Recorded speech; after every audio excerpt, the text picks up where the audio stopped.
ഭരണഘടന അംഗീകരിച്ചതിന്റെ 75ാം വാർഷികാഘോഷങ്ങൾക്ക് രാജ്യത്ത് തുടക്കമായി.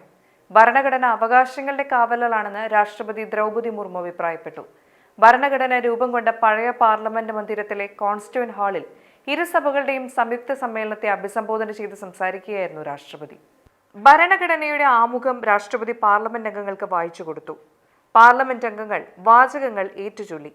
ഇന്ത്യൻ ഭരണഘടനയുടെ 75ാം വാർഷികത്തിന്റെ സ്മാരകമായി നാണയവും സ്റ്റാമ്പും രാഷ്ട്രപതി പുറത്തിറക്കി. 75 രൂപയുടെ നാണയമാണ് പുറത്തിറക്കിയത്. സ്റ്റാമ്പിൽ അശോക സ്തംഭത്തിന്റെ ചിത്രമാണ് ഉൾപ്പെടുത്തിയിരിക്കുന്നത്. രാജ്യം കടന്നുപോകുന്നത് ചരിത്രപരമായ നിമിഷത്തിലൂടെയാണെന്ന് സമ്മേളനത്തിൽ സംസാരിച്ച ഉപരാഷ്ട്രപതി ജഗ്ദീപ് ധൻകർ അഭിപ്രായപ്പെട്ടു.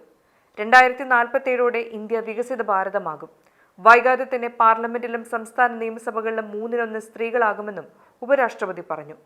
രാജ്യത്തിനിത് അഭിമാന നിമിഷമാണെന്ന് ലോക്സഭാ സ്പീക്കർ ഓം ബിർള പറഞ്ഞു.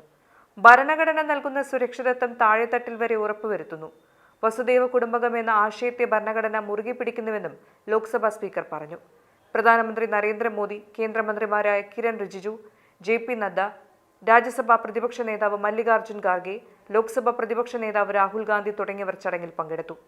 നമ്മുടെ ഭരണഘടന നമ്മുടെ അഭിമാനം എന്ന പേരിൽ ഒരു വർഷത്തെ ആഘോഷ പരിപാടികൾക്കാണ് തുടക്കമായത്.